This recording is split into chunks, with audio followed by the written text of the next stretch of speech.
Buenas noches, hoy es 19 de marzo del año 2017. Estamos aquí en el corte de Aquí Vamos, que es el programa de la Jornada de Oriente para sus redes sociales. Hoy es un día previo al puente largo. Bueno, estamos viendo ya el puente largo. ¿Este puente por qué es, por cierto? Pues se supone que por el natalicio de Benito Juárez, el 21 es el martes, pero como Fox hizo estas reformas para juntar los días y que hubiera puentes largos para fomentar el turismo, pues ya sabes, ¿no? Muy bien, pero aún así sabemos que hay mucha gente que nos está viendo en las redes sociales, que está muy atenta al acontecer informativo de Puebla, y es por eso que le presentamos las 5 principales noticias que le vamos a dar a conocer en la edición impresa y digital de la Jornada de Oriente, y al mismo tiempo, o más tarde, vamos a tener una conversación con Socorro Quesada Tiempo, la presidenta estatal del PRD. Hay muchos temas en torno a este partido. La detención del alcalde de Atzicintla, que ya está sujeto a proceso penal, lo que está pasando con el coordinador o excoordinador de la fracción parlamentaria del PRD en el Senado, lo que está pasando en torno a el proceso electoral del año 2018, PRDistas que se están saliendo y se están yendo a Morena, este debate de si el PRD debe aliarse con Morena, si debe de aliarse con el PAN o con el PRI, si debe ir solo en el próximo proceso electoral. Hay quienes dicen que el PRD va caminando a convertirse en una especie del Partido Verde Ecologista. Bueno, todo eso vamos a platicar más adelante con Socorro Quesada. Las 5 noticias más importantes que vamos a dar a conocer en la edición impresa de la Jornada de Oriente y en su edición digital son las siguientes, Martín. Buenas noches, Fermín, buenas noches, auditorio. Pues sí, para mañana tenemos como noticia principal un reportaje que realizó nuestra compañera Mónica Camacho acerca de la concesión del agua. Ustedes recordarán que en la capital de Puebla desde 2013 el servicio del agua potable de alcantarillado fue concesionado, fue entregado a una empresa particular a concesiones integrales, pero resulta que originalmente se sabía que eran 3 empresas las socias de esta concesión, y ahora se sabe que no, que simplemente toda la concesión, el 99% de las acciones están en manos de la familia de Juan Diego Gutiérrez Cortina. Él y sus hijos poseen el 99% de las acciones de Concesiones Integrales, la empresa que detenta el contrato para poder administrar y suministrar el servicio de agua potable. Y bueno, ustedes sabrán, este es un empresario que ha tenido vínculos importantísimos con Carlos Salinas de Gortari y se le presume como un beneficiario de ese sexenio. Este reportaje de nuestra compañera Mónica Camacho abunda y da puntual seguimiento a este asunto. Como segunda noticia, Fermín, auditorio, es una nota también relacionada sobre la serie de concesiones y de privatizaciones que se realizaron en el sexenio de Rafael Moreno Valle Rosas y que beneficiaron, entre otros, a la familia de Juan Diego Gutiérrez Cortina, como ya dijimos, a Pedro Asper Medina, también el secretario de Hacienda, bueno, quien fue secretario de Hacienda con Carlos Salinas de Gortari, a la familia de los Hank, que también está involucrada en varias concesiones en Puebla, y por supuesto a la empresa Monex, que ustedes saben fue partícipe de un escándalo de presunta compra de votos en la elección de 2012 cuando resultó triunfador Enrique Peña Nieto. La tercera noticia es una noticia relacionada con el ámbito sindical y educativo. Resulta que ya van 5 veces que la Junta Local de Conciliación y Arbitraje se ha negado a acatar la sentencia del del sexto tribunal, colegiado, que ordena que se le dé la toma de nota al Sindicato Único de Trabajadores de Colegio de Bachilleres. Ante este desacato, el secretario general de esta organización, Refugio Rivas Corona, hace un llamado al gobernador para que intervenga y de una vez por todas se acate la sentencia que ha dado este tribunal y que la Junta Local de Conciliación y Arbitraje por 5 ocasiones se ha negado a cumplir. Un desacato a todas luces pues injustificado y que puede seguramente contraer consecuencias importantes para las autoridades de esta autoridad laboral. La quinta noticia es una declaración que da hoy en el marco de la conmemoración del Día Internacional del Agua, que se celebra el 22, pero desde hoy iniciaron los actos oficiales para conmemorarla. El gobernador José Antonio Gali Fayad, participa en una carrera exprofeso para el agua potable, para conmemorar el Día del Agua, y ahí insiste en que el agua potable en Puebla no será concesionada, pero también habla de otros asuntos relacionados con los afluentes más importantes del estado. ¿Qué dice él? Que sí va a realizarse el saneamiento del río Atoyac, pero que se necesita obtener fondos fondos importantes, porque el gobierno estatal, el gobierno federal y los gobiernos municipales no tendrían la cantidad de recursos que se necesitan. Se están gestionando fondos del Banco Mundial, fondos que se les llama fondo perdido, discúlpeme, y en este sentido él habla también de que se sancionará de una manera importante y con todo rigor de la ley a las empresas que están contaminando el río Atoyac. Él habla, el gobernador José Antonio Gali Fayad, de aproximadamente 8,000 empresas que estarían siendo, estarían siendo culpables de la contaminación que hay en el río Atoyac. Y finalmente, la quinta noticia es un llamado que hace Miguel Ayllón Villegas.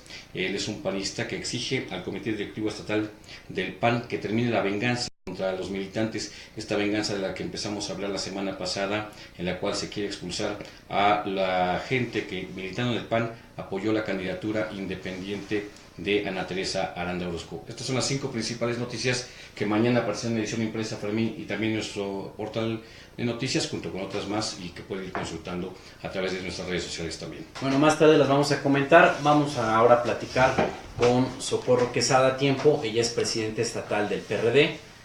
Hay muchos temas de PRD en estos momentos en la agenda pública. Buenas noches, Socorro. Hola, Fermín, buenas noches. Pues el PRD tiene muchos temas que nos puedes comentar, temas que han ocupado la agenda pública en los últimos días, tanto a nivel local como a nivel nacional, y que nos gustaría mucho saber tu punto de vista. Tú particularmente has tenido un papel muy importante en los últimos años en el PRD, no solamente por ser dirigente, sino porque has sido una de las pocas voces críticas dentro de tu partido y en general en la clase política poblana frente al gobierno de Rafael Moreno Vallerrosas. Y hay una serie de asuntos que es muy importante que estén presentes en la agenda pública, en la discusión pública. El primer tema, Socorro, quisiera yo tocar es el de Atzicintla, ¿sí? Este fin de semana el presidente municipal de Atzicintla, José Isaías Velázquez, de militancia perredista, fue sujeto a un proceso penal, supuestamente por el delito de homicidio de 3 agentes de la Fiscalía y supuestamente por dar protección a bandas del crimen organizado en su municipio. En general ha habido una información en la que se le ha puesto como el villano de la película, como el principal responsable de la actividad delictiva en ese municipio, pero tú has tenido una versión totalmente diferente a la de Fiscalía General del Estado. Entonces yo te quisiera primero preguntar, Socorro, de acuerdo a la información que tú tienes, ¿qué es exactamente lo que pasó en torno a este presidente municipal? Bueno, yo quiero decirles a tu auditorio, buenas noches, Fermín, estar aquí contigo en la jornada de Oriente. El tema de Atzicintla es un tema muy escabroso. Yo quiero decirte que cuando yo el día viernes 10 de marzo estoy en mis redes sociales, porque yo te quiero decir que yo personalmente llevo mis redes, por eso tengo faltas de ortografía, por eso faltas de dedo, porque luego por la premura de la emoción llegas y contestas cuando debes de temperar y luego ya con más calma poder responder. Digo, hago un paréntesis porque a veces hay usuarios que no saben que hay políticos que contratan empresas exclusivamente para administrar sus redes sociales. No son ellos directamente los que escriben o los que administran esos espacios públicos. Ni siquiera se enteran de las opiniones que se generan en estas redes, ¿no? Entonces yo sí hago mi aclaración, yo sí llevo mis redes, llevo mi Periscope, mi Facebook, mi Instagram y mi Twitter, los llevo personalmente. Entonces estaba yo viendo el Twitter de la conferencia de prensa que está dando Diodoro, de la Fiscalía, con el fiscal más bien, y empieza a decir el operativo que había sido en Atzicintla. Un día antes yo me había enterado también por medio de las noticias todo lo que había sucedido, y ya el día viernes empiezo a escuchar y señala que habían sido detenidos la autoridad municipal, y entre esos el presidente municipal de Atzicintla. Es cuando yo me doy cuenta de la situación. No tengo que engañar a la ciudadanía de que me habló la familia, me buscó la familia, no. o los compañeros me buscaron, tampoco voy a mentir en ese sentido de que nos buscaron y que fuimos los primeros que recurrieron la familia o los compañeros del partido allá en Atzintla. No, de ninguna manera, me entero por esta vía. Y inmediatamente le hablo a Ruth Castro, porque Ruth Castro, que es secretaria de Finanzas del PRD, sí es gente que trabaja con ella directamente, que aunque somos del mismo grupo, del mismo partido, del mismo grupo, habemos equipos al interior del propio partido. Y hay corrientes, tribus o como le llaman. Equipos, yo no soy nada de corriente, perdón, me verán así, pero no soy corriente. Soy muy fina, agárrenme de aquí, van a ver que sí. Pero Ruth sí es cercana al presidente de Atzintla. Sí, el presidente de Atzintla es del equipo de Ruth Castro Corona, ¿no? Así como el de San Pablo Anicano también es muy cercana a Ruth, así como Sebastián Villegas, el representante ante el IE, es muy cercano a Ruth. O sea, ella tiene un equipo con el que trabaja en el interior del estado, y el presidente de Atzintla es del equipo, no de una corriente, no es ni una subcorriente, es del equipo de la Secretaría de Finanzas. Entonces yo le hablo a la compañera Ruth, le dije, ¿tú sabes de esto? Me dijo, no sé nada. Pero déjame, voy a empezar a checar. Hablo con Érico Toñeto, le pregunto, oye, ¿tú sabes algo? No, tampoco sé nada. Le digo, ¿sabes qué? ¿Qué te parece si mandamos a la abogada del partido a que vaya a ver qué está pasando, ¿no? Y que pueda hablar con el presidente, porque una cosa es que sigan un proceso y otra cosa es de que estén comunicados. Y dije, bueno, ingenuamente pensé que podían recibir a la abogada, ¿no? En la fiscalía. En la fiscalía. Y entonces mandamos a la abogada, Patricia Cepeda, se apersona y dice que va en mi representación, presidente y diputada del PRD, y le dicen que el señor está incomunicado. ¿Así le responden? Así le responden en oficialía de partes, que no había posibilidad porque estaba incomunicado. Y ahí se encuentra con todo este mar de personas que buscan a sus familiares, porque nada más había certidumbre de que estaba Isaías ahí detenido. Pero recordarás que fueron 87 personas detenidas, y no todas fueron detenidas en Atzintla. Eso es también lo curioso. Ellos señalan que fue derivado, que se encontraron en un mismo lugar. No conozco el expediente, pero por lo que se señala en los medios de comunicación y en las conferencias, ellos han dicho que fue en un lugar donde los agarraron, y no fueron a Ciudad Cerdán. El operativo fue en Ciudad Cerdán, fue en Esperanza, fue en Palmar de Brava, fue en Atzintla y en una comunidad de Atzintla que no recuerdo ahorita el nombre. ¿Es legal que alguien lo incomuniquen después de detenerlo, incluso en flagrancia?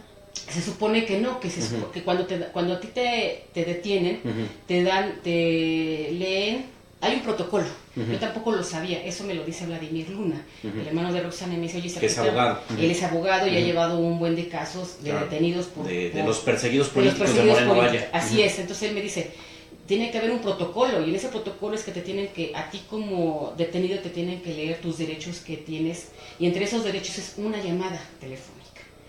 Y bueno, ¿cómo nos damos cuenta que no tuvo una llamada telefónica? Porque la abogada se encuentra con la esposa del presidente municipal, y ella se encuentra en una angustia de que ella no escuchó la conferencia de prensa porque se encontraba en la fiscalía, y ella tampoco tenía la certidumbre que su esposo estuviera ahí.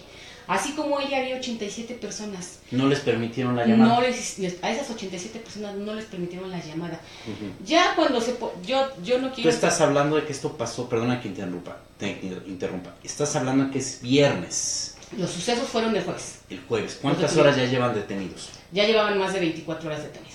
Y el operativo empieza entre las 12 del día y termina a las 3, 4 de la tarde para detener a todas estas 87 personas en diferentes lugares, no en uno solo, en diferentes municipios, todos muy cercanos, entre comillas, pero trasladarse de Ciudad Cerdán a Atzintla mínimo es media hora, por ejemplo. De Atzintla a Esperanza es otros 15, 20 minutos. De Atzintla a Palmar de Bravo es otros 30 minutos. Entonces, se hicieron todos esos operativos al mismo tiempo, entonces no se detienen a la gente en un solo lugar.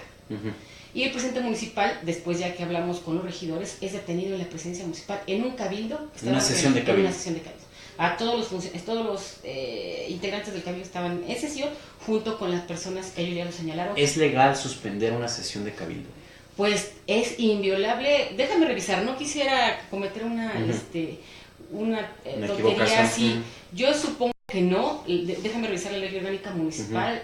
Supone que las presidencias municipales, así como como los gobiernos del estado, deberían ser inviolables. No quiero errar. Es un acto oficial de gobierno. No quiero errar, pero fue en un evento, en una sesión de cabildo. Ya mañana te precisaré, porque ahorita no me voy a poner a revisar la ley orgánica municipal. Pero fue en una sesión de cabildo, cuando son detenidos, ellos les empiezan a pedir sus teléfonos, Y entonces empiezan los insultos, ¿no? Y ellos no saben ni los motivos por los cuales son detenidos. Ahí es detenido el presidente y ¿quién más? El regidor de Gobernación y 14 integrantes del ayuntamiento, ya no autoridades, sí trabajadores, O sea, policías, ajá. sí, personal del DIF. ¿Cuántos son policías de esos 14? De esos 14, al parecer fueron los 5 que quedaron detenidos. 5 policías quedaron detenidos, el presidente, y los otros 10 son el regidor, los otros 9 son personal del ayuntamiento. De esos 14 ahorita, ¿cuántos están en la cárcel? 6. 6. Los otros los Salieron. acaban liberando. Así es. Entre ellos el de Gobernación. Así es. Que es el que ha dado el mejor testimonio de lo que ocurrió. Así es, ¿no? así es, así es. Ahora, yo te preguntaré una cosa, Socorro. Pero antes, perdón, ¿por qué Socorro Quesada sale y le dicen, por qué la cuestionan y vienen a defender a un criminal? Primero porque yo no sé si sea un criminal. A ver, eso es lo que yo te quería preguntar. Ajá. De acuerdo a la información que ustedes tienen en el PRD, de acuerdo a lo que tú crees que ha pasado en torno a este presidente, ¿es culpable o no es culpable el presidente de Atzicintla? ¿Es un chivo expiatorio porque ahí mueren 3 policías ministeriales en esa comunidad? Bueno, aparentemente los levantan en esa comunidad de Atzicintla y aparecen muertos en Veracruz. ¿O realmente hay posibilidades de que el presidente se haya equivocado del rumbo y se haya vinculado a estos grupos del crimen organizado? Mira, yo quiero ser muy cuidadosa en ese sentido. Cuando la presidencia estatal del PRD sale a ver esta situación y nos damos cuenta de la violación de todo el procedimiento y estos protocolos de la detención, no solo de él, sino de los 87, es cuando yo empiezo a cuestionar.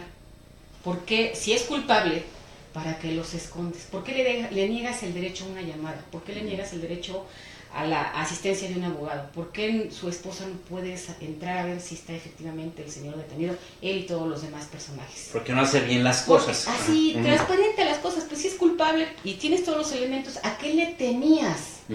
¿Para qué generar? Quien creía que Socorro Quesada se iba a quedar callada la detención de un periodista y que porque estaba implicado en crimen organizado se iba a hacer para atrás y iba a decir, ay caray, puedo correr el riesgo de que me pase lo que le pasó en otros estados. No, se equivocaron, ¿eh? Quien no conoce a Socorro Quesada, yo creo que no me conocen bien, Fermín. O sea, yo al toro por los cuernos a donde topemos, hasta donde topemos. Y efectivamente veo, yo no estoy diciendo que sea culpable o sea inocente. Lo que cuestiono es el procedimiento que se llevó a cabo en esta detención. O sea, que no se han respetado sus derechos. Y eso me genera a mí entonces el conflicto de decir, ¿por qué lo incomunican? ¿Para qué lo incomunican? ¿Qué es lo que pretenden? Y lo más lamentable es que de pronto también escuchas en la conferencia de prensa de Heliodoro y del fiscal que fue un mega operativo espectacular de 500 integrantes de diferentes fuerzas que ponen el orden en el país y en el estado, y que el responsable, que yo no sé quién sea, a mí me han puesto en los medios de comunicación que yo dije que tal persona, yo no sé quién los haya matado, si lo supiera sería una omisión de mi parte. A los policías ministeriales. A los ministeriales yo no sé quién los haya matado, por eso yo no puedo asegurar quién los mató. Jamás he dicho un nombre o un apodo, porque no lo sé. Y en ese sentido, lo que sí reconoció el propio gobierno y la fiscalía es el que no dieron con los autores materiales de esta situación. Se supone que los intelectuales, por lo que ya se ha estado ventilando en medios, porque tampoco lo sé, porque yo no tengo la comunicación todos los días con el abogado, el abogado me tiene que estar explicando todo, es un abogado que contrató a la familia y que yo tengo que cuidar también el sigilo de las investigaciones, pero por lo que se ventila en medios, pues no dieron con los criminales materiales. Sí. Entonces dices tú, si ya sabías que el presidente municipal era un delincuente, si ya sabías que se dedicaba a este tipo de situaciones tan difíciles, o sea, no es cualquier delincuencia. Claro, la pregunta es ¿por qué no lo detuvieron antes del homicidio de los policías? ¿Por qué permitiste que si el pueblo de Atzicintla ya es un pueblo altamente violento, coludido con el crimen organizado, ¿con qué banda? No lo sé, pero según las versiones de ellos, ¿para qué expusiste a 3 ministeriales? Yo no lo hubiera hecho, ¿eh? Sí, claro, no puedes suponer que si ya sabes que el presidente estaba vinculado al crimen organizado, no haces ese operativo tan grande, sino lo mandas a citar a Puebla y a lo mejor lo detienes en Puebla, ¿no? Eso es como a veces le han hecho algunos presidentes municipales, ¿no? Así es, entonces se supone que estaban investigando algún secuestro en alguna casa de donde opera la delincuencia. No lo sé, porque insisto, yo no conozco las carpetas y si las conocía tampoco tendría yo por qué ventilarlas, pero lo que se menciona en los medios es esta penosa situación de que el operativo primero fue fallido porque si ya sabían que era un criminal, ¿para qué mandas a 3 ministeriales? Si los estabas metiendo en el fuego completamente, en la boca del lobo. Y segundo, ya que sucedió todo esto tan lamentable, el asesinato de estas 3 personas, hacen un mega operativo y no das con los que físicamente los asesinaron. Y entonces, para mi punto de vista, te la armas y pues se viene así sin pues para mí lo más conveniente. Yo pienso como política, yo no pienso como abogada, porque no lo soy. Pienso como a una actriz política, que hoy ya veo los enjuagues. Yo venía de la sierra y venía yo en Puricasta. Cuando llego acá y te das cuenta de todos los enjuagues y empiezas a pensar perversamente y dices, híjoles, como no les salió el show de estos 500, tenían que agarrar a alguien. Y para mi desgracia, los sucesos, yo lo decía, ¿cuál es el pecado de Atzicintla? Quedar en medio entre 2 fuegos. Y lamentablemente en ese día, en ese momento, el presidente junto con su gente estaba sesionando y lamentablemente fue detenido. Esa es mi apreciación. Okay. Sí. Finalmente lo determinará el juez en otro momento. Ahorita yo no puedo decir si es inocente ni culpable, porque al final de cuentas quien lo puede determinar es un juez. Tampoco es un juez de control, hasta donde yo sé. También sería pecar de mi parte de ignorancia. Sé que son juicios orales y creo que el juez de control sí juega un papel muy importante, pero después de eso siguen más procedimientos para poder determinar y hacer esta situación. Y de pronto también leo en los medios a donde dicen que sí le encontraron la vinculación por la detención, por la desaparición de estas 3 personas. Y luego vuelvo a insistir. Entonces, si ya sabías que era un hijo de... Era un delincuente, presunto delincuente. ¿Por qué permitiste que llegara hasta donde llegara esta situación? Sí, claro. Incluso yo te voy a decir algo. En las primeras horas después de que se supo lo de Atzicintla, hubo una militante del PRD que me dijo, me recuerda mucho lo que pasó en Acatzingo durante el gobierno de Rafael Moreno Vallerosas, ¿no? Que era también un presidente municipal que había postulado el Partido de la Revolución Democrática. No, Acción Nacional. Pero él después se decía perredista. Sí, después. Sí. Y que lo acusaban de haberle dado la orden a un guardaespaldas de matar a una persona. Y después de obstruir la... Y que permitió que se fugara su propio guardaespaldas. ¿Cómo se llamaba? Eliseo Sayas. Y al final Eliseo Sayas salió de la cárcel. Sí, un año después. Exonerado. Sí. No se le encontró ninguna responsabilidad y desde un principio... Como Francisco Cimarrón del de Ocoyuca. También. La misma modus operandi de la fiscalía. Uno desearía que no ocurra esto, porque en este país pues tenemos esta experiencia de que se hacen operativos espectaculares, se dan golpes mediáticos que impresionan mucho a la opinión pública y al final los resultados son muy pobres. Recordemos el famoso Michoacanazo, que consistió en la detención de un grupo de alcaldes, de policías, de funcionarios de los ayuntamientos, y al final la mayoría salieron libres, exonerados. Y siempre queda la duda, ¿no? O se hicieron malas cosas y presuntos delincuentes acabaron encontrando la libertad porque encontraron los errores del procedimiento, o se detuvieron a inocentes que quisieron hacerlos culpables y los verdaderos delincuentes no fueron detenidos, ¿no? Por eso se generan muchas suspicacias estos procesos, porque los ciudadanos hemos perdido la confianza en el aparato de justicia, ¿no? O sea, hoy por ejemplo en la revista Proceso viene una entrevista con la actriz Kay del Castillo y ella dice tajante, yo no confío en la justicia mexicana, por eso no me presento ante un juzgado en México, porque sé que todo lo van a torcer, ¿no? Porque con tal de obtener una noticia que cause mucho impacto, no van a hacer las cosas correctamente, ¿no? Entonces por eso pues siempre hay estas dudas. Ojalá que no se equivoque el gobierno del estado, porque bueno, es seguir abonando a un sistema de justicia que ya no hay credibilidad en él. Mira, yo ahí sí quisiera abusar de tu espacio, Fermín. Yo quiero decirte que yo no tengo ningún problema con el gobierno del estado. Hemos tratado de caminar y solucionar una serie de cosas. Yo solamente que le pido a Antonio Galifaya, que sea muy cuidadoso, porque él en 2 o 3 eventos ha salido a señalar que Isaías Velázquez es culpable, que tienen detenido a los culpables de esos terribles crímenes. Y yo sí te hago una reflexión, Antonio. Tienes que ser muy cuidadoso, porque si el día de mañana sale, lo exoneran, híjoles, tu servidora te va a pedir que le pidas disculpas. Y, al contrario, si a mí la Fiscalía y todo el Poder Judicial me demuestra que el señor está implicado, tendré que salir a pedirle disculpas a la Fiscalía. Lo haré, porque soy una dama. En política, a pesar de lo que quieran decir, aunque somos muy perversos, esta presidencia ha demostrado que se puede limpiar la política. Y en ese sentido ofrezco mi palabra de que si me lo demuestran, me retractaré y pediré disculpas públicas a la Fiscalía y al gobierno del Estado. Pero si pasa lo contrario, pediré lo mismo. Y en ese sentido creo que sí ha sido un abuso en el discurso, porque en los eventos a donde han estado y a donde ha dicho que Isaías es culpable, han estado mis compañeros presidentes municipales y se quedan callados por prudentes, pero lo están lastimando. Porque ya asegurar que es culpable sí es una aseveración muy fuerte, muy fuerte. Hay indicios, hay toda una serie de cosas que supuestamente la Fiscalía ya demostró que sí está vinculado, ¿no? Pero finalmente, al último tendrá un juez que determinar si lo es, con todos los elementos. Y insisto, ¿no?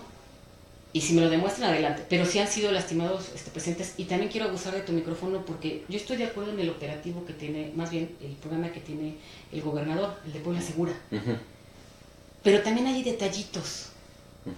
No les puedes decir ahorita a todo mundo, no se metan, porque durante 6 años hubo omisión o complacencia. No lo sé, no soy juez. Del gobierno del Estado. Del gobierno del Estado. Porque tu servidora como integrante de la Comisión de Seguridad... En el tema del robo de combustible. En el tema del robo de combustible. Y no solo del robo, sino de la forma en cómo bandas criminales han ido avanzando al interior del Estado, por toda la frontera que tenemos con Veracruz, con Hidalgo, con Guerrero, con Oaxaca, con Morelos, y hemos estado señalando. Debe de haber una coordinación, y lo señalé 1, 2, 3.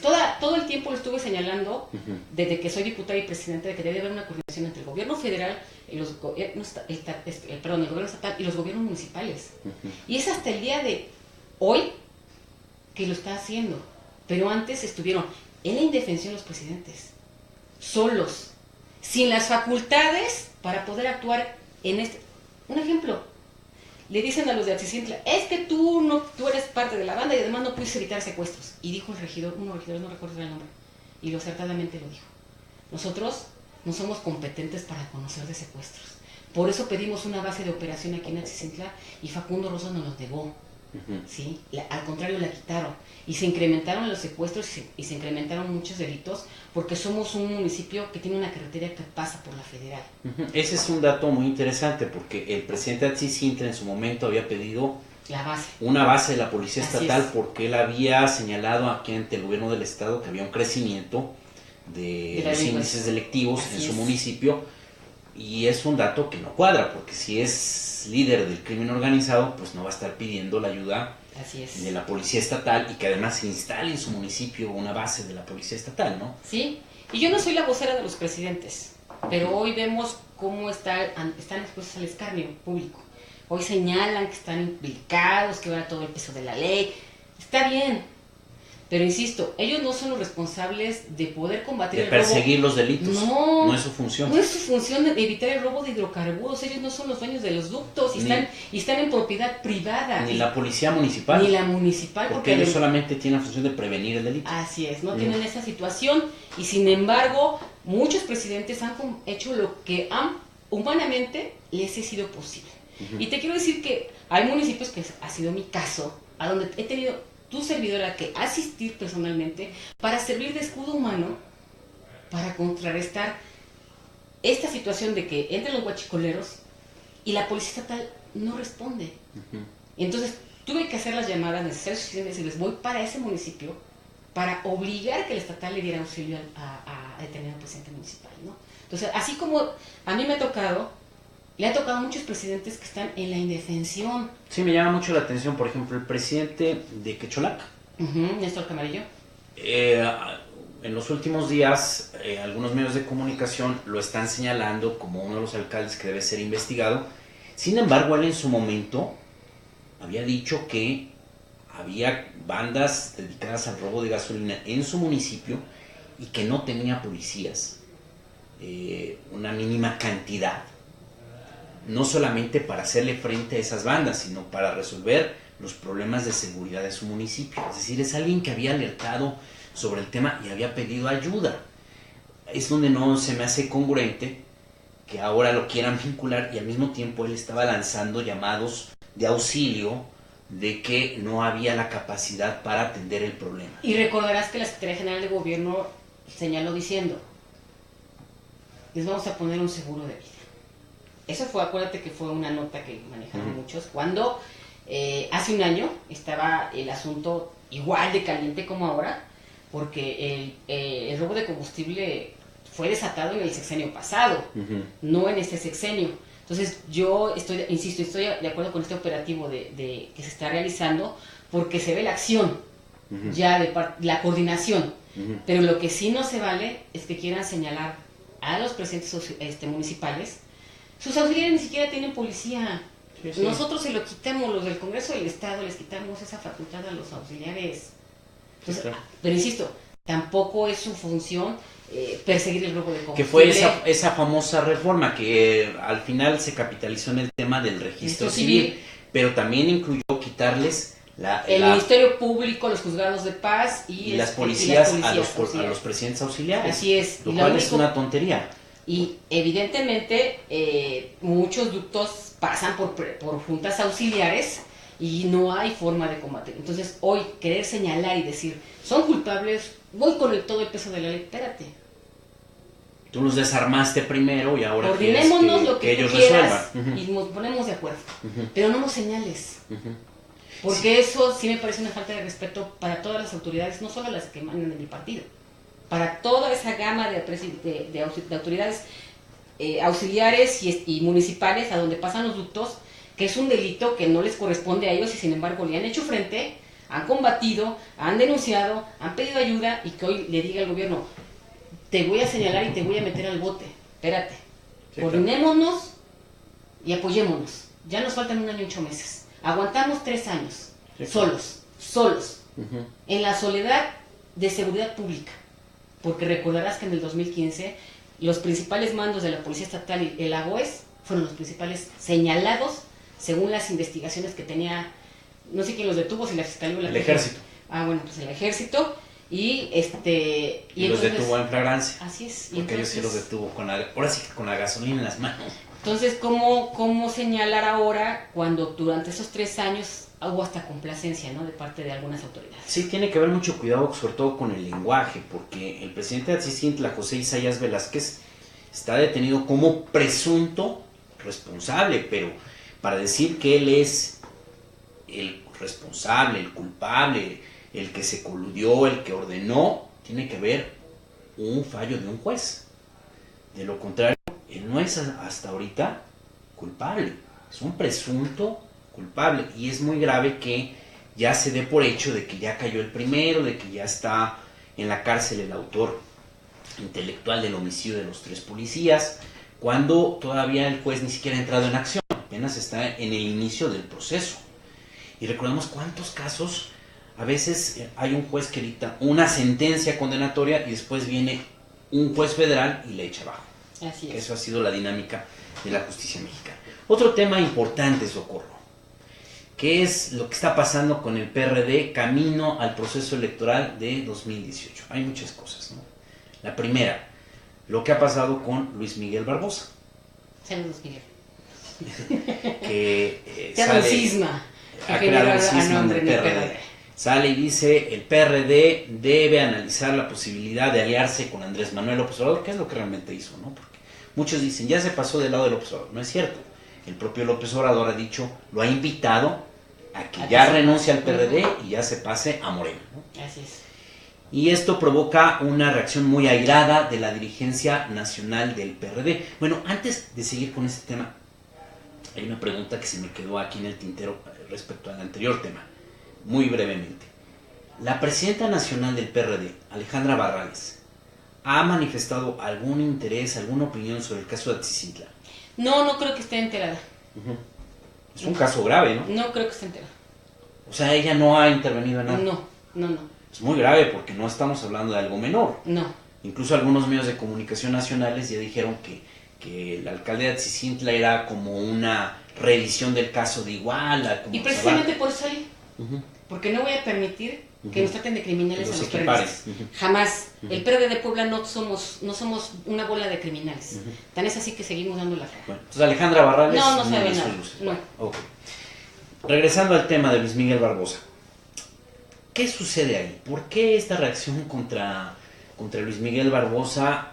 ¿Es cierto lo que dice Luis Miguel Barbosa de que esta reacción enconada de Alejandra Barrales, atrás está el jefe de gobierno de la Ciudad de México, Miguel Ángel Mancera, y que además es una reacción en ese sentido porque el PRD, en realidad la cúpula nacional, o Alejandra Barrales y su grupo, están caminando a hacer una alianza con el PAN o una alianza del PRI de facto? ¿Es cierto eso? ¿Tú crees que eso, no por eso sé. hubo este conflicto? La verdad yo sería una falta de respeto para tu auditorio y para ti poder decir si es cierto o no es cierto. Es la percepción que tiene, es mi líder dentro del Partido de la Revolución Democrática, Luis Miguel Barbosa. A él le debo mucho en los últimos años, no al inicio de mi militancia tiene 31 años. Los últimos 6 años he estado trabajando con este equipo adentro del Partido de la Revolución Democrática, lo respeto. Pero interpretar a Miguel sí se me haría una falta de respeto para el propio Miguel. Yo preferiría decirte cuál es la postura del PRD de Puebla. ¿Cuál es la postura, a pesar de que tengo a mis amigos detractores que realmente no militan en el partido, no hacen vida orgánica. Tus sí, detractores son los perredistas morenovallistas. Carlos Martínez Amador, Jorge Benito Cruz es que yo para qué los Bermúdez, nombro. No tiene ni Luis caso Maldonado nombrarlos Venegas, porque no existen. Julián Rendón, No son una disidencia real. Arturo Loyola, ¿no? Esos personajes que se convirtieron en empleados del gobierno del Estado, así de simple, porque así lo decidieron, o sea, uno trabaja en cárcel y el otro en el colegio de bachilleres. Yo no lo dije, son empleados, o sea, son nombrados por el gobierno actual. Pero más allá del gobierno actual, son personas que pertenecen a un grupo que van por un proyecto personal, que es el de mi amigo Rafael, y ellos están muy ahí encaminados, infiltrados en el PRD, para eso los metieron. El único que no metieron como PRDistas es a Julián Rendón y a Arturo Loyola, pero ellos se supieron acomodar. Pero los otros personajes fueron incrustados en el PRD, tienen 3 o 4 años de militancia y efectivamente los metieron para penetrar y para dividir y para generar toda esta inestabilidad que supuestamente estamos viviendo. Pero ellos no van a los comités a hacer, yo cito a sesión de comité de acuerdo al estatuto y ellos no llegan. Y entonces en la penúltima sesión que tuvimos en el comité estatal decidimos hacerle una convocatoria a Andrés Manuel como lo hicimos en el 2016. El PRD de Puebla aquí sí existe y estamos ofertando una coalición de las izquierdas.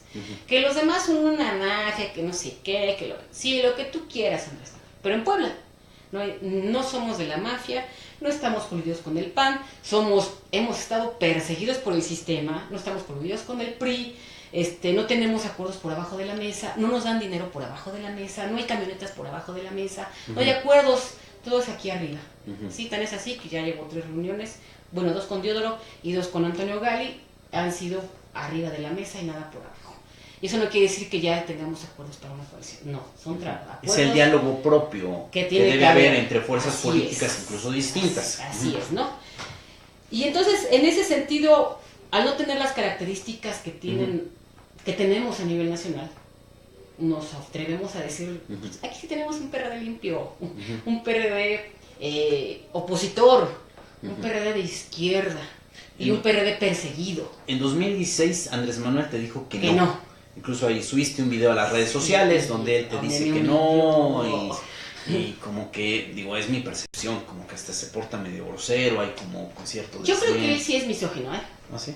La neta, yo sí perdón Andrés Manuel, pero yo sí te creo así, porque no te atreviste ni siquiera a verme a los ojos. O sea, no te mostraste ni siquiera a voltearme y decir, yo soy la presidenta del partido. Ah, presidente, mucho gusto, ¿sabe qué? No, Ahí está el video y ni siquiera me Sí, volteé. sí, sí, como No que me voltea. él está hablando a la gente que lo está rodeando Porque era mi gente, y no se voltea a verte a ti y Así, decirte, oye, jamás, socorro, jamás. gracias o... Pero no importa, porque yo no estoy por un proyecto personal. Por eso no me siento ni aludida ni cuando... Ahora, ¿tú crees que eso sería lo más conveniente ahora en esta ocasión? Bueno, no en esta ocasión, para el 18. Claro que sí, porque en ese sentido, insisto, el PRD no tiene las características que en otros lugares, aquí el PRD tiene características completamente diferentes. El PRD hemos dado la batalla, estamos en la lucha, estamos perseguidos también, hemos aguantado la campaña de exterminio que el anterior gobierno incitó contra el perredismo y estamos de pie. Y por eso, con esa calidad moral que tenemos como perredistas, podemos decirle a Andrés Manuel, está bien, no hagas tu coalición a nivel federal, pero aquí sí hay condiciones. En Puebla. En Puebla. ¿Y si se puede eso? Claro. O sea, si a nivel nacional el PRD no va con Andrés Manuel, ustedes aquí en Puebla, Firmar un... el PRD puede ir con Morena y con Claro Andrés que sí, Manuel. ¿Y claro eso que cómo es? No con Andrés Manuel. Ujú, Sí, acuérdate que van a ser 6 elecciones. ujú. Las federales yo no me puedo meter porque es un asunto de Ah, ok. diseño. O sea, ustedes a nivel local en una... En la elección, en las 3 elecciones locales. La de Gobernador, gobernador, diputaciones y presidencias municipales. que obviamente, digo, para el electorado pues, es muy difícil que distingan en cuál sí van aliados y en cuál no van aliados, ¿no? Pero aun cuando fuera una alianza federal y una estatal, recordarás que ya cada quien va por su logo. O sea, cada quien va a irse por sus votos. O sea, aparecería en la boleta... La candidatura al gobierno del estado, Morena PRD, y si quisiera PTMC, sería lo ideal. O sea, y en el escenario hipotético que el candidato fuera Luis Que yo Miguel fuera la Barroso, candidata. o Socorro Quesada Yo fuera soy la la candidata. candidata, para que no generemos mayor Escándalos. escándalos. Yo soy la candidata y sería Aparecería en el logo de Morena en el del PRD. y en el de PRD Así y es. los partidos Y que se sí, sumaron. Así es. Ah, ok. Para la gobernatura.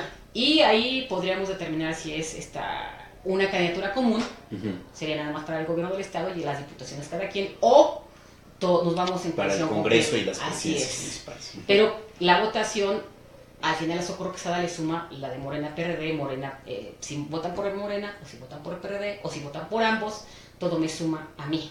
Ujú. A diferencia de que Morena se va a llevar sus votos, esos porcentajes, va a ser sus prerrogativas, y el PRD lleva sus votos, sus porcentajes, sus prerrogativas. En las diputaciones se llegará a ver este tipo Ahora de yo te cosas. pregunto una cosa, Socorro. ¿Por qué hacer una alianza con Andrés Manuel? A ver, Andrés Manuel fue 2 veces candidato presidencial del PRD. Se volvió el líder de las izquierdas, se volvió el líder del PRDismo en mucho tiempo. Pero después de la segunda candidatura hubo un rompimiento de Andrés Manuel con el PRD. Y en esa etapa posterior surgieron muchas voces cuestionando a Andrés Manuel López Obrador. Y ahora que se acerca el siguiente proceso electoral, otra vez surge esta opinión, esta corriente de opinión de que hay que hacer una alianza con él. ¿Por qué se busca una alianza con él? ¿Por lo que representa políticamente o simplemente porque es el único que puede ganar y puede darle un triunfo a las izquierdas? Bueno, yo te quiero decir que Andrés Manuel se sale del PRD después de la elección del 2012. Uh-huh. Y aquí perdimos la oportunidad histórica, el PRD de Puebla, que yo no dirigía. A ver, antes de que sigas, te voy a decir, por ejemplo, a quién le han cuestionado mucho esa parte. Es a Luis Miguel Barbosa, con que en un momento fue crítico de Andrés Manuel, ahora está mostrando afinidad hacia Andrés Manuel, y así como él, hubo otros tantos perradistas. Yo te voy a decir de instituciones. El PRD de Puebla perdió la oportunidad histórica de haber hecho una alianza en el 2013 con las izquierdas y no con el PAN. Fue un grave error. Fue un grave error. Así como el 2010 para mí sí fue un error. Tú sabes que fue a ti te consta que ya te hice llegar una carta a donde te decía yo de los temores que yo tenía en el 2010 por si me pasaba algo, llamé a mis consejeros. Porque tú te oponías a la A alianza. la alianza con el PAN. Sí, En 2010, te hice cuando llegar ganó una a carta. Andrés Cuando ganó Rafael Moreno Valleros. Y yo tenía, ahí apenas estaba yo en pañales en la política estatal y sí tenía yo miedo. Oye, no le tengo miedo a nada. Eras asesora legislativa. Así es. Pero no le tenía yo miedo, en ese momento sí tenía yo miedo. No, todavía no, ¿verdad? Era yo, pero de caligazo. Y entonces yo te hice llegar una carta donde yo te decía que si nos pasaba algo, pues era el sistema. Ya te señalaba yo aquí. Pero yo estuve en contra. Después en el 2013 reeditamos el error. Cuando habíamos terminado una campaña exitosa en el 2012, exitosísima, Teníamos unos porcentajes importantes como PRD, a pesar de que ya lo que era Movimiento de Regeneración Nacional, sus comités de base, porque ya tenía como Morena, pero era antes se habían llamado redes ciudadanas, después ya se volvieron Movimiento de Regeneración Nacional, en 2010 participaron y se fueron con el PT a buscar la representación y el voto se estaba dirigiendo hacia el PT. A pesar de esa campaña interna en contra del PRD, en Puebla tuvimos una votación espectacular como nunca en la federal. Y reeditamos nuevamente la coalición con el Partido Acción Nacional. Para mí fue un error, pero soy institucional y los órganos así lo decidieron y dije, bueno, pues con todo mi dolor, vámonos a apoyar al Partido Acción Nacional. Ese fue un error como PRD de Puebla. ¿Por qué es un error? ¿Qué le pasó al PRD por haber aliado con el PAN? Pues porque nos desfiguramos. Después, si hubiésemos participado, hicimos también una carta a Beatriz Gutiérrez Müller, no sé, también recuerdas, invitándola a que la esposa de Andrés Manuel López Obrador. Así es, para que contendiera como candidata a la alcaldía de Puebla, en el 2013. Pero después, pues, nos dijeron en el CEN que no, que todo iba a ser con el PAN, y pues dijimos, pues ya que. Entonces, nos volvimos a salir con el PAN. Y entonces ahí viene el fracaso. La gente que vota por el PRD no es gente que le des una sombrilla, que le des una bolsa. Vota por convicción. Sí, la gente, frecuentemente te vota el 40% de la votación. Cuando sale del 40 al 60, ese 20% es la que vota por la izquierda. Que es ese voto que se abstiene en votación en elecciones que no son tan trascendentales y votan solo a las estructuras. Es un electorado de izquierda no militante, ¿no? Así es. O sea, no milita en pero ningún muy partido, crítico. pero simpatiza Así con los es. candidatos de la izquierda. Y entonces de ese 40-60% en el 2012 nos dio su voto. Lo decepcionamos. Dijo, pues ¿para qué votamos por esos cabrones? Si de todos modos se van a aliar con estos cabrones, entonces mejor... Los panistas. Sí, y entonces ese 20% lo perdimos, porque nos desfiguramos, nos entregamos otra vez a Papá Pan, y dijeron, bueno, pues ¿para qué chingados votamos por el PRD si quieren más de lo mismo? Representa a la derecha. Así es. Entonces, nos quitaron el rostro, y luego convalidamos muchas cosas en el Congreso, seguimos muchas cosas con el PAN y son los costos y yo estoy muy consciente de esos son los costos. Por eso cuando Andrés Manuel se sale del PRD también le doy la razón, porque recordarás que después de esta campaña exitosa para el PRD no solo en Puebla sino en todo el país, a pesar de que no ganamos la presidencia de la República, simplemente se van a firmar el Pacto por México, se sientan a legitimar el gobierno de Enrique Peña Nieto. Entonces sientan a dos, bueno, el PAN siempre ha sido así, o sea, recordarás en el 88 quién realmente dio la aval, después quién estuvo apoyando al PRI durante todas estas reformas estructurales que cambiaron el país y se privatizaron todas las empresas en este país. Entonces, así como eso, a nivel nacional se sientan a legitimar a Enrique Peña Nieto, pues yo entiendo a Andrés Manuel, y mandó directito a la chingada, y pues, hasta aquí llegamos y se sale del PRD. Entiendo esa parte, porque si él hubiese querido competir ahorita en el 2018 con el PRD, hubiera llegado muy desgastado. No tendría la fuerza ni la calidad para poder decirlo. O sea, el PRD le quitaría votos. Sí, le hubiese quitado. En este momento, si hubiese continuado dentro del PRD, no íbamos a hacer. No se iba a mantener la congruencia del discurso de Andrés Manuel López Obrador. ¿Cómo me mantengo ahí si estos canijos se fueron a pactar con el PAN y con él? Oye, ahora en ese sentido yo te pregunto, a ver, se acerca ya la elección de 2018 y en Puebla surgen muchas voces de gente que se quiere ahora aliar con Andrés Manuel, con Morena, porque lo ven como un posible ganador. Y aparecen, por ejemplo, priistas, como Javier López Zavala, como Alejandro Armenta y otros tantos priistas que no salen del closet a decir que quisieran irse con Morena. Aparece Fernando Manzanilla, el exsecretario general de gobierno de Moreno Valle, cuñado de Rafael Moreno Valle Rosas, aparece en el templete del último acto público de Andrés Manuel en Puebla, firmando un acuerdo de unidad, ¿no? Que yo lo primero que dije, pues, si nunca ha estado en Morena, ¿por qué lo llaman a la unidad? Pero bueno, ya está ahí. ¿Tú de qué opinión eres, Socorro? ¿Se debe hacer una megacoalición? Es decir, admitir a priistas, a exmorenovallistas, a panistas, a perredistas, o debe de haber una depuración y solamente deben ir gente de izquierda, gente que siempre ha sido leal con Andrés Manuel en esta coalición? Mira, hay que diferenciar. Unos son los que se quieren sumar a Morena, que es válido. Yo como persona puedo decidir mi camino que yo quiera, y si el partido así lo decide, es problema de Morena. Lo que nosotros planteamos es algo diferente. Respetamos la vida interna de Morena, que sume a quien quiera, porque es su facultad. Pero sí que haya alianzas con otros espectros, en este caso con el PRD del Puebla. A mí, ¿qué me ofende de Morena? Insisto, yo no hablo de personas, yo hablo de instituciones. Me ofende de Morena que me digan, vente y súmate. Deja tu partido y súmate conmigo, porque tú sí eres bienvenida. Lo agradezco, de verdad lo agradezco mucho. Esa ha sido la oferta. Sí. Vente Socorro, pero no que se venga Socorro y el PRD. Así es, yo no puedo hacer alianza con el PRD, hago alianza contigo. Y se los agradezco de verdad. Pero yo soy representante de un partido que he militado no toda mi vida en el PRD, yo entré en el 97, yo vengo de la izquierda socialista, del PSUM-PMS, me retracto y me voy a la Sierra Norte a militar organizaciones indígenas en la Sierra Norte, la Organización Independiente Totonaca y la Organización Indígena Independiente Huacateca, dos grandes bastiones de la lucha indígena en este estado, y en el 97 entro en el PRD, pero mi formación es en este partido. Y de pronto que me digan, ¿sabes qué? Salte y vente para acá. Yo no creo que esa sea la solución. Yo creo que si presentamos un espectro de coalición, de una gran coalición de las izquierdas, respetando los espectros, el PRD, el PT, Morena, MC, yo creo que podríamos ser atractivos. Porque ya no estás cargando con toda la carga equivocada de las decisiones de nuestros partidos políticos, pero sí nos da la oportunidad de poder converger en una gran alianza, porque recordarás que al final de cuentas quien está pagando las ¿consecuencias? No, voy a hablar de términos económicos. Las sanciones por los bloqueos que se hicieron en el 2002 y en el 2006 lo está pagando el PRD.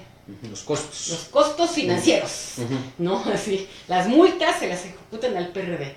Entonces, si ya estamos pagando ese tipo de costos, pues también que nos den el beneficio de podernos coaligarnos. Y insisto, yo no sé a nivel federal, pero a nivel estatal, hoy escuché al presidente del PRD en Guerrero, está afectando lo mismo.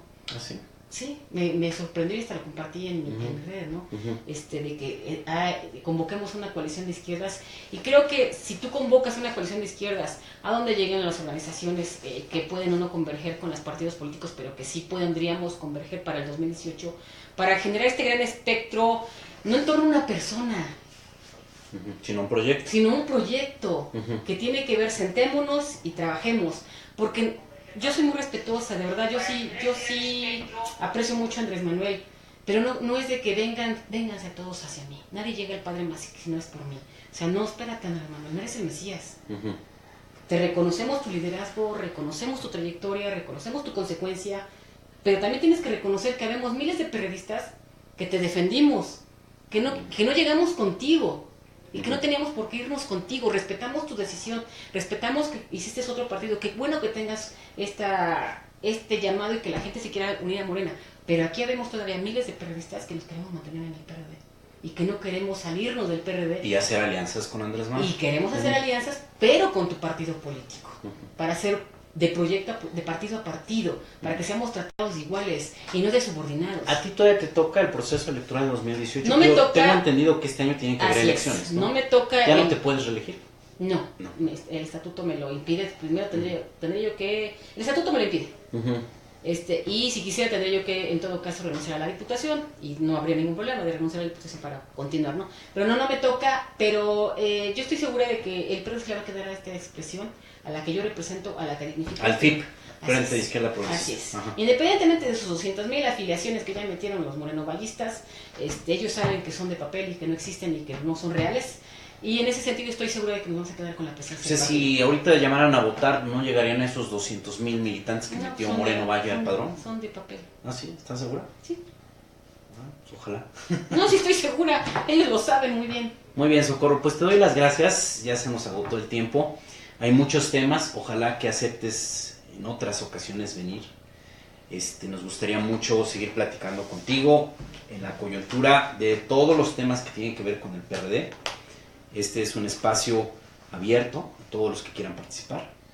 Y deseando que podamos seguir dialogando, porque ese es uno de los valores que ha tenido el PRD. Es un partido dialogante, es un partido de expresiones, es un partido plural y diverso que eso es lo que cuestionamos mucho en 2010 cuando salieron con el PAN, que decíamos, pues precisamente el PRD perdía ahí sus características, perdía su identidad al hacer alianza con un partido de derecha que representa todo lo contrario a lo que había venido luchando el PRD. Y después pues vino una exclusión terrible del gobierno de Rafael Moreno Vallarosas. Bueno, pero habrá momento para seguir platicando de esos y otros temas más. Muchas gracias, Socorro. No, gracias a ustedes. Bueno, pues seguimos aquí en este corte de la Jornada de Oriente, de lo que va a ser nuestra edición para el día de mañana. Despedimos a Socorro. Gracias, Socorro. Muchas gracias, Socorro. Le comentábamos al principio de este corte, que le llamamos Aquí Vamos, de las principales noticias que les vamos a dar a conocer en la edición impresa y digital de la Jornada de Oriente de este lunes. Y la principal noticia es un reportaje que hizo nuestra compañera Mónica Camacho acerca de quién es el actual propietario de Concesiones Integrales. Así es. La empresa que administra el agua potable en el municipio de Puebla y otros municipios vecinos. Fue una concesión que se otorgó en el gobierno de Rafael Moreno Vallarosas. Mónica Camacho revisó el último registro, valga la expresión, en el registro público de la propiedad y del comercio, y se encontró que actualmente el 99% de las acciones de Concesiones Integrales, que es esta empresa que administra el agua potable, es de propiedad de Juan Diego Gutiérrez Cortina y de sus hijos, de su familia. ¿Quién es este personaje? Bueno, entre otras cosas, él es dueño de una empresa muy polémica que se llama GUTSA, una empresa constructora. De acuerdo a la agencia Reuters, GUTSA es una empresa que en los últimos años ha tenido como un reposicionamiento económico de contratos, porque empezó a ganar muchos contratos de petróleos mexicanos en el sexenio de Enrique Peña Nieto, luego de haber pasado por un bache muy grande, debido a que en el sexenio de Vicente Fox Quesada, GUTSA fue inhabilitada para poder seguir haciendo contratos con el gobierno federal, debido a que incumplió con un proceso, con un proyecto de reparación de la autopista del Sol, que es esta autopista que conecta la Ciudad de México con Acapulco. Y ese no era el primer antecedente negativo de esta empresa GUTSA. En general, GUTSA tenía ya una muy mala fama. Entre los periodistas del medio financiero siempre han dicho que GUTSA se destaca por dos cosas: por incumplir los contratos y por hacer obras de muy mala calidad. Y Juan Diego Gutiérrez Cortina aparece en el espectro nacional al ser uno de los empresarios consentidos en el sexenio de Carlos Salinas de Gortari. Así es. Tuvo muchos contratos, muchos beneficios. Posteriormente vuelve a ocupar un lugar importante en la opinión pública cuando en el siguiente sexenio, en el de Ernesto Zedillo, su empresa GUTSA es una de las empresas que se rescatan por medio del FOBAPROA. Estas empresas que quebraron, que tenían una muy mala administración, que llegó el gobierno federal, los rescató con dinero de los mexicanos, con recursos públicos, con el pago de impuestos, deudas privadas las volvieron deudas públicas. Así es. Algo que no sucede con los ciudadanos comunes y corrientes, solamente con la élite económica. Y en el sexenio de Vicente Fox inhabilitan a GUTSA por su mal desempeño. Ahora esta familia aparece nuevamente con contratos en petróleos mexicanos, pese a sus malos antecedentes, y aparece en Puebla, siendo la empresa beneficiaria de la administración del agua potable. Hay quienes afirman que este proyecto de llevar la privatización del servicio a otros tantos municipios del estado es precisamente para ampliar el negocio a favor de Concesiones Integrales. Es lo que se ha especulado. No hay nada. No sería seguro. difícil, Fermín, porque hay que ver que desde que la concesión se dio en 2013 para la capital y algunos otros municipios, no ha habido sustancialmente ningún beneficio para la población, para los usuarios. Lo que sí ha habido, por el contrario, ha sido abusos. Por ejemplo, el aumento de la tarifa entre hasta 300%, cortes para el suministro de agua que los expertos, los estudiosos de la Constitución y también de los recursos naturales y los derechos humanos consideran un atentado contra los derechos humanos. Que a ti te corten el agua por no pagarla, Fermín, está considerado como una suerte de limitante para tu desarrollo y que puede poner en peligro tu vida. Bueno, eso ya ha sucedido en Puebla, ha habido casos. los acosos también que se han dado a los usuarios que no son, digamos que no cumplen a tiempo con sus obligaciones de pago del servicio de agua potable, fotografiando sus casas, fotografiando sus medidores, incluso con algún tipo de acoso de tipo legaloide, del que también hemos dado cuenta aquí, Fermín, a veces inventando que despachos privados o despachos externos a la concesionaria están ya tramitando demandas penales contra ellos. En fin, que ha sido una feria, pues, por decirlo menos, una feria de ataques contra los usuarios, pero no se ve, Fermín, en los hechos tampoco beneficios para la ciudadanía o beneficios para el agua. No vemos actividades de reforestación, por ejemplo, importantes para la recarga de los mantos acuíferos. No vemos, por ejemplo, que se estén arreglando las líneas de suministro, que sabemos que son un problema y por todas partes hay fugas. No, o te voy a decir una cosa muy importante. Antes de que se diera la concesión, hubo una renovación de muchas redes. Sí, es cierto. Y ya cuando se da la concesión, esas redes arregladas se las dan a la nueva empresa. Recordemos cuántas calles de Puebla estuvieron por destruidas, meses, ¿no? Destruidas. No era hacer un hoyo, una zanja para que pasen, no era destruir toda la calle. Sí.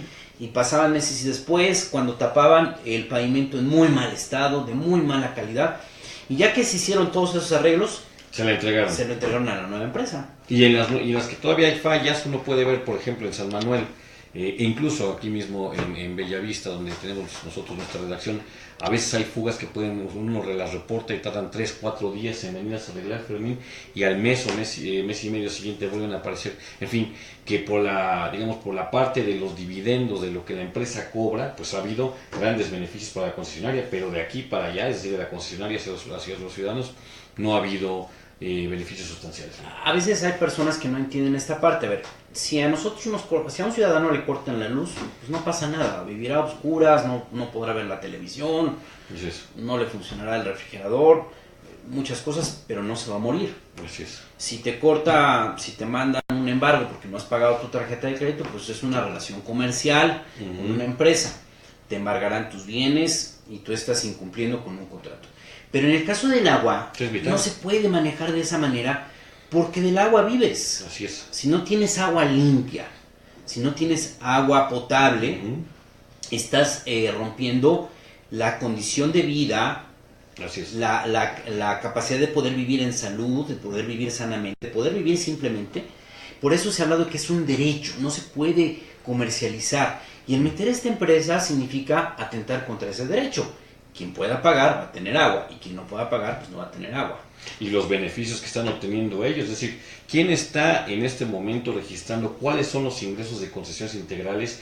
¿Qué es lo que ha invertido para la renovación, por ejemplo, de mantos acuíferos, para la expansión de las líneas de suministro?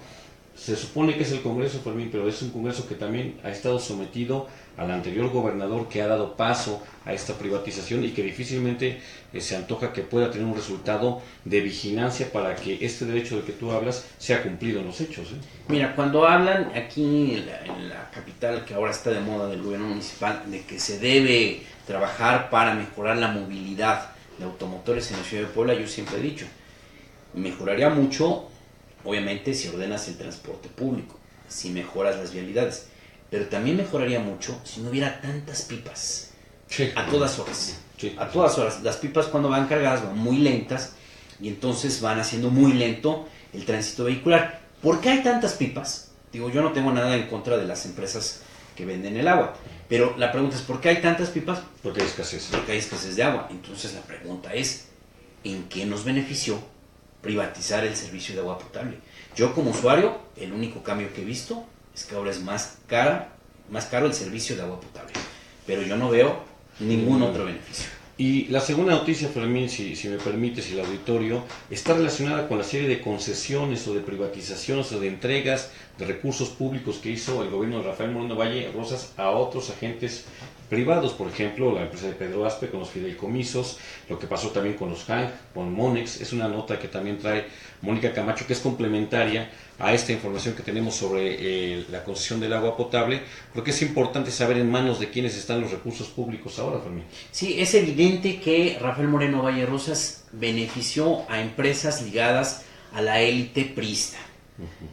Podemos decir grupos que estuvieron, o empresarios que estuvieron empresarios políticos, porque esa es Sí, una característica. Como los Hank, ¿no? Como los Han, como Pedro Aspe, son empresarios políticos o políticos empresarios que fueron parte del gobierno de Carlos Salinas de Gortari o de Ernesto Zedillo, o que son muy cercanos al llamado grupo Atlacomulco, que es el grupo de donde salió Enrique Peña Nieto, que es el grupo que tiene en el poder a nivel federal.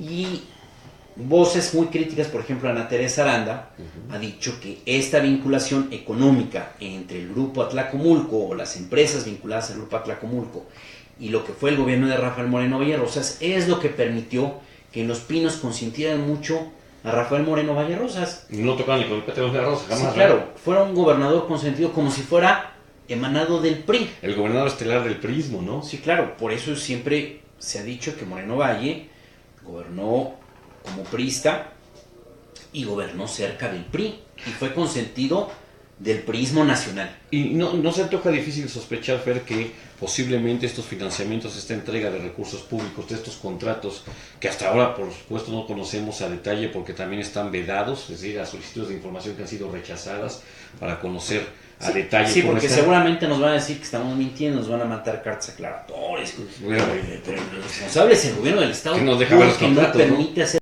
público lo que pasó con todos estos contratos. No sabemos. Todo lo que hemos logrado consignar en la jornada de Oriente Registrar ha sido a partir de investigaciones periodísticas, a partir de fuentes que han estado cercanas, a partir de entrevistas a expertos que nos hacen suponer una realidad que puede ser mucho más avasallante de la que estamos viendo.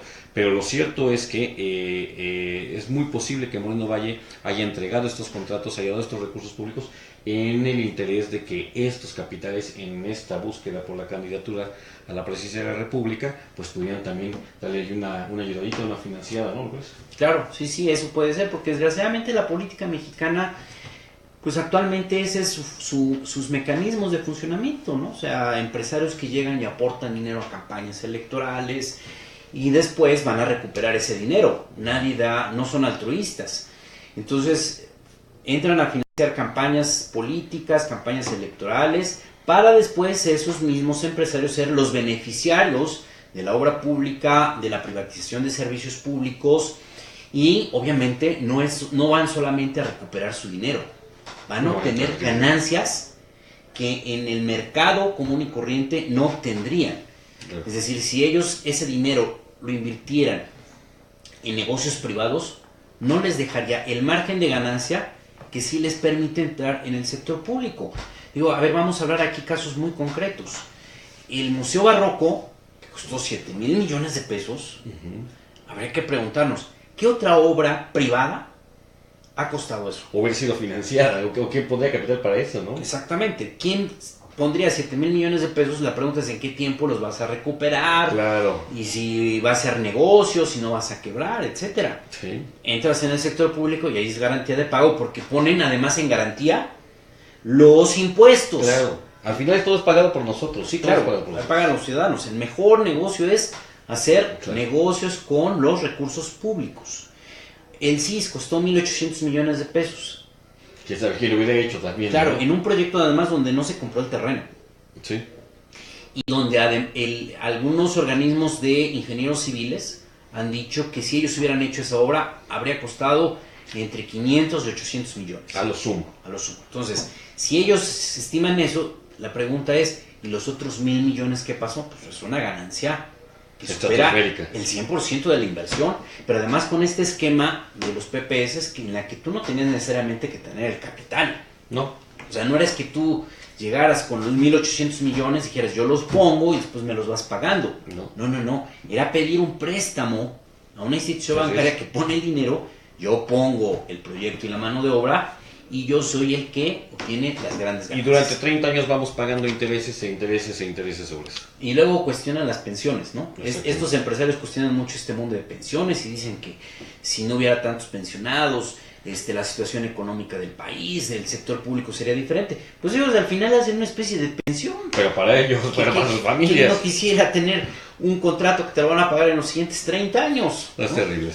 Y fue el sexenio que más se ha privatizado y que se han entregado contratos sobre recursos públicos o sobre su administración, Fermín, a la iniciativa privada. El sexenio de Moreno Valle parecía realmente también ahí una suerte de feria para los empresarios. Los empresarios, por cierto, de capital fuerte, que es empresarios casi todos de la Ciudad de México o de Monterrey, porque aquí también los empresarios poblanos los castigaron con todo, Fermín. Sí, claro, o sea, si nosotros revisamos lo que ocurrió en sexenios anteriores, pues realmente no era grave lo que sucedía. Yo me acuerdo que alguna vez cuestionaban a Mario Marín cuando fue alcalde de la Ciudad de Puebla, porque había concesionado los paradores de los autobuses a una empresa. Yo no sé si para los anuncios. Sí, si estuvo bien o mal, pero son contratos que realmente dan risa respecto a lo que les frente a lo que hizo Moreno Valle. Ponemos el fideicomiso de Evercore, el de Pedro Aspe. Exactamente. ¿No? Recuerdo que también alguna vez se cuestionó severamente también a Mario Marín porque había beneficiado a esta empresa OHL en la construcción y administración de algunas carreteras. Tampoco digo que eso haya sido correcto. Había una carretera, ahorita no recuerdo cómo se llama, pero que estaba incluso catalogada como una de las carreteras. La de Coagnopala, ¿no? No, era otra. Más caras del país. Ah, claro. Bueno, pero lo que se hizo con el segundo piso de la autopista no tiene nombre. O sea, 10,000 millones de pesos. Y para como dejaron abajo, la gente que vive en la zona sigue sufriendo las consecuencias de esa obra mal hecha. Mal hecha porque los que no toman el segundo piso es sufrir hoy un cuello de botella que te hace duplicar el tiempo de lo que antes te tardabas en entrar a la ciudad de Puebla.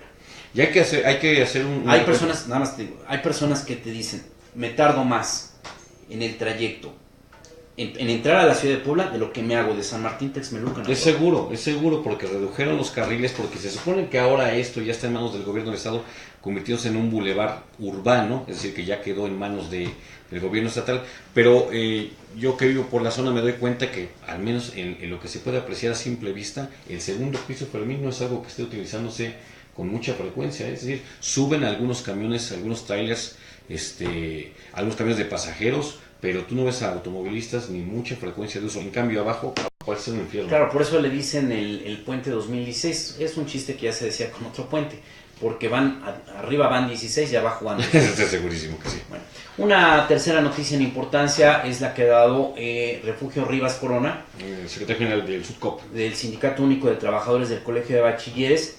Él fue el primer perseguido del gobierno de Moreno Valle. Cuando iniciaba el gobierno de Moreno Valle, el gobierno del estado decidió no darle la toma de nota a Refugio Rivas, que se acababa de reelegir como secretario general de este sindicato. Y de ahí vino una persecución terrible, donde quisieron incluso meterlo a la cárcel, crearon un sindicato blanco, mandaron a la policía estatal a bloquear la presencia de los miembros del anterior sindicato y a meter a la fuerza al nuevo dirigente sindical que no lo eligieron los trabajadores. Refugio Rivas después logró convertirse en diputado local en el Congreso Local de Tlaxcala por el partido Movimiento Ciudadano, y eso le dio cierta protección para que no lo acabara de meter a la cárcel Rafael Moreno Valle Rosas o su gobierno, y se fue a Tlaxcala. Sin embargo, él no dejó la lucha legal, la lucha que le ha permitido estar en esos momentos con 2 amparos ganados, donde los amparos, los jueces federales han dicho que es válida la asamblea, donde se cambiaron los estatutos que permitían la reelección de Refugio Rivas, que ese es el motivo por el cual la Junta Local de Conciliación y Arbitraje no le ha dado la toma de nota. Y que por tanto él es el secretario general todavía de esta organización, pero 5 desacatos, Fermín, de parte de la Junta Local de Conciliación y Arbitraje. La Junta tardó meses en responderle. Yo recuerdo que allá por noviembre del año pasado yo hablé con Refugio Rivas y él me dijo, ya lleva 4 prórrogas la Junta de Conciliación y Arbitraje porque no sabe cómo responderle al último amparo que le dio la justicia federal. Ya le respondió, le volvió a negar la toma de nota. Esto simplemente va a alargar los procesos legales a nivel federal y no hay, parece que es un callejón sin salida donde Refugio Rivas lleva todas las de ganar. Yo me pregunto, ¿cuál sería el problema de reconocerlo? Muchos dicen que el grave problema o por qué no dejarían entrar a Refugio Rivas es por el tema de lo que comentaba Claro, Socorro se les da un Quesada. caudal de votos que han establecido para todo, de Porque militantes. del colegio de bachilleres salieron miles y miles, Es carne y de miles cañón de pura. nombres de maestros, de trabajadores administrativos, de trabajadores de intendencia, de padres de familia, Se hablaba incluso de alumnos. hasta de alumnos que ya cumplieron los 18 años, que los metieron a la fuerza A todos los partidos, ¿eh? a todos los partidos, pero principalmente al PRD. Sí. De ahí es donde dicen, no recuerdo si son 30 o 60 mil nombres que habrían salido nada más 30,000. del colegio de bachilleres. Y es muy lamentable porque el colegio de bachilleres ha sido carne de cañón Sí. desde hace 4 sexenios para los procesos electorales. Esto es algo terrible que se utilice una institución educativa. Y que era de primer nivel, te recuerdas Claro. para mí, y también su calidad educativa decreció con este uso político. Mira, yo recuerdo que cuando llegó a la dirección del colegio de bachilleres Omar Álvarez Arronte Como director. como director en el sexenio de Mario Marín. Actualmente Omar Álvarez Arronte es un operador en morenovallismo, pero era priista. Bueno, es priista todavía, no. Bueno, no ha renunciado. Es de estos priistas Que trabajan para renegados, Moreno Valle, ¿no? que trabajan para Moreno Valle. Él un día llegó a la dirección del colegio de bachilleres y hacía una reflexión muy interesante, porque él en aquella ocasión era la segunda vez que llegaba, ya había sido antes director, y él decía que cuando había sido director la primera vez, había un número determinado de planteles y había un número muy alto de alumnos. Cuando él llega la segunda vez, había crecido la planta física del colegio de bachilleres, decía, hay el doble de planteles del colegio de bachilleres, pero ahora hay la mitad de alumnos. Ya no lo están inscribiendo. ¿Por qué ese cambio de correlación se daba? Porque mucha gente sacó a sus hijos del colegio de bachilleres, porque no estaban de acuerdo que a estos muchachos los pusieran a hacer trabajo electoral. O los mandaban luego a los mítines o a hacer pancartas, un montón de cosas, ¿no? A los maestros, entonces eran los que llenaban los eventos públicos, Así es. eran a los que movilizaban los días de la elección Sí. para el voto duro del Y PRI. tenían que conseguir también su número de votantes entre las familias o entre conocidos, llevar las copias de credencial de elector, cuando unas credenciales de elector mismas, eso se supo, lo comentamos. Y entonces eso fue muy cuestionable en el prismo, y llegó Rafael Moreno Vallarrosas y no solamente reprodujo el mismo modelo, sino que Lo llevó al extremo. abusó de él, y a tal grado que hoy por eso no dejan regresar al Refugio Rivas. ¿Por qué? Porque ahí hay un asunto muy oscuro en el colegio de bachilleres. A eso se debe que nombran a Carlos Martínez Amador, director del colegio de bachilleres. Él es un personaje que no tiene la más mínima experiencia en el ámbito académico. Y del colegio de bachilleres el menor arraigo.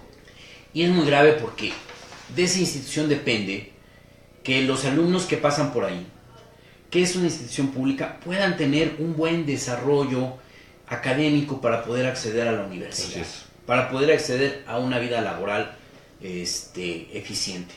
Y que la institución, en lugar de que se esté enfocando a una mejoría académica, se le utilice como garrote político, como instrumento electoral, Como reserva de votos. como reserva de votos, y que la gente no encuentre en una institución pública una educación mínima, de calidad, o por lo menos de estabilidad. Ya no vamos Y a de hablar respeto a su dignidad, porque Claro, al final de respeto. estarlos, digamos, utilizando como carne electoral, pues va contra todo acto de dignidad. Muy bien, pues son las 10 de la noche con 19 minutos, hoy nos pasamos unos minutos más. Tuvimos nuestra invitada. Aquí vamos, es el programa de las redes sociales de la Jornada de Oriente. Léanos mañana en la edición impresa o en la edición digital. Y nos vemos mañana a las 9 de la noche. Nos vemos mañana a las 9 de la noche. Agradezco su atención, Fermín García. Y Martín Hernández.